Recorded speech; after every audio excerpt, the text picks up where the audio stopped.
Hi there, I'm Local Iridium, and somebody once told me, just because it's wrong, it doesn't mean you shouldn't do it.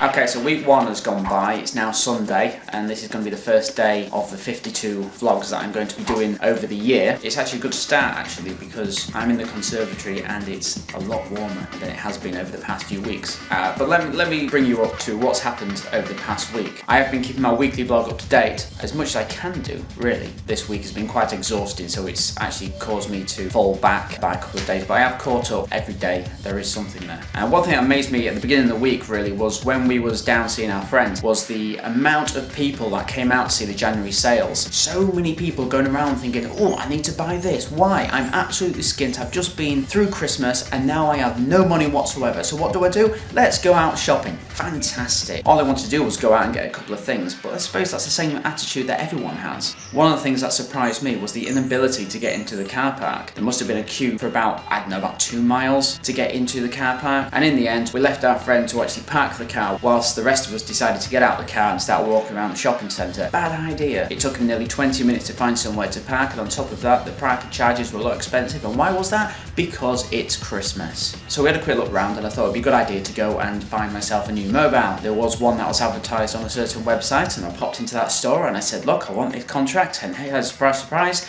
apparently that's not the contract that I apparently want. I can't remember when somebody said to me, you no longer have the ability to make a decision, I'm going to make one for you, and not only that, it's going to cost you £20 more a month. Somehow I don't think these sales assistants actually have got a single clue to what I exactly want. In the end I ended up leaving the shop without a mobile phone because none of the deals were within my price range. After returning home we reassessed our financial situation and realised that we're £400 a month down. Fantastic! This means we're going to struggle to pay for our rent from this point on. Fantastic! I can't wait for the months ahead. So we decided to go and apply for some housing benefit to help us along. But the one thing that I did find is that regardless to my income, even though it is practically cutting me short of being unable to pay for anything, we've practically been told that we're not entitled to the bare minimum.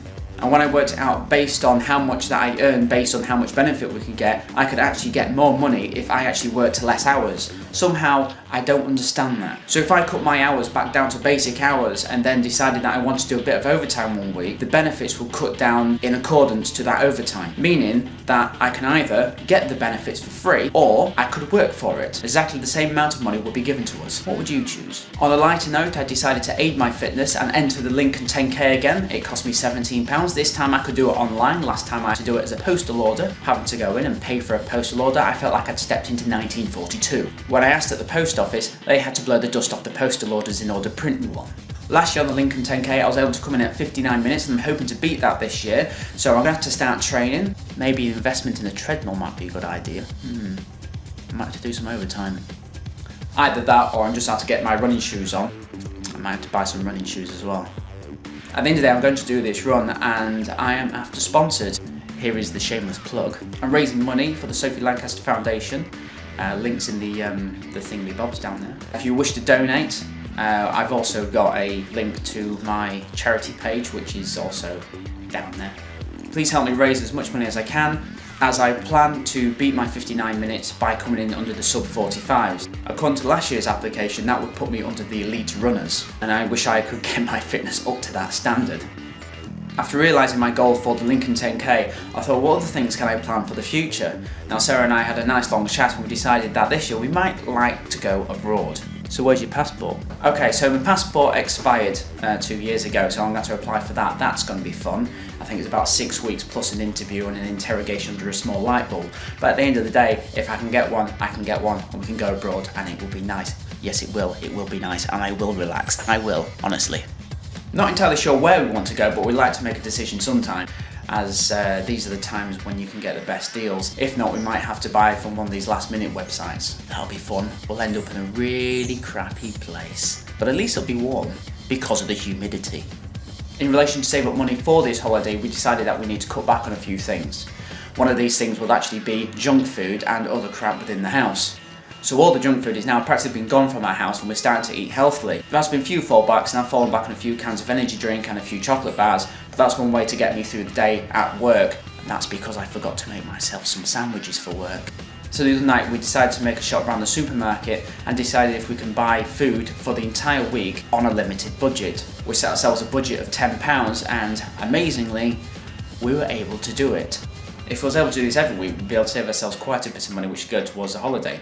Now I'm not saying that sacrificing food is a good idea in order to save money, but it's one variable that we can get rid of, especially when you cut down junk food.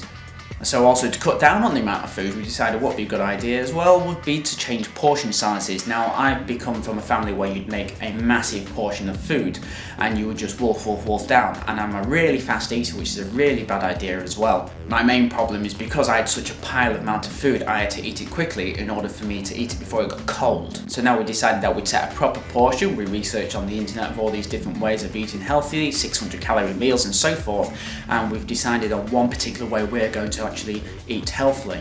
This also doesn't mean that we're going to cut out on any other foods. I mean, we've still got breakfast to go through and we're drinking plenty of water to fill the time in the meantime. Because the one thing that we've got to try and get through is the cravings. It's too easy with having a 24-hour garage around the corner in order to be able to get anything we want whenever we want. So I've been affected at work by this big shock to my system. I'm trying to process the fact that I'm not eating as much crap now and I'm actually trying to eat healthily. Okay, it's a massive change in the diet and this has caused me to absolutely fall asleep at the wheel. No! It's not particularly one thing that I would do, hence the reason I ended up drinking a lot of Relentless. On the days that I haven't been drinking tea, Relentless and chocolate bars, I have noticed that I have slept a lot better. I've now been taking some vitamin tablets and as well drinking plenty of water. A major problem that I haven't been able to do in such a long time is drink plenty of water. I've always opted for the tea option. Well, it's got water in it. Well, now it also will dehydrate me.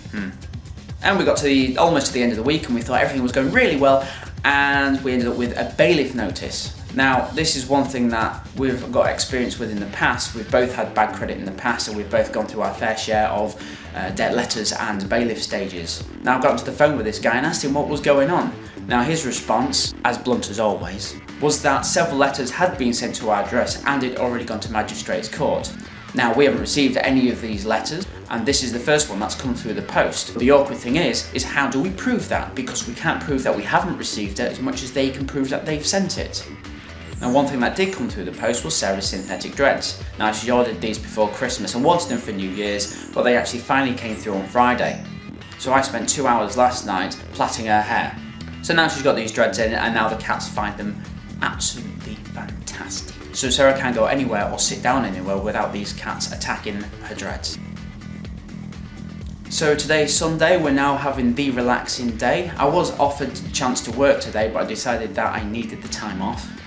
And to sum it all up, we're now looking for a new place to live as our landlord decided to tell us that he's moving back in March when our 6-month contract is up. So yay for the new year, we've got to now try and finance ourselves in order to find a new place to live. Does anybody know anywhere would accept 5 cats, 2 terrapins, 2 bearded dragons and a ferret? I am cheery, honest. Just hope week 2 is going to be a bit better.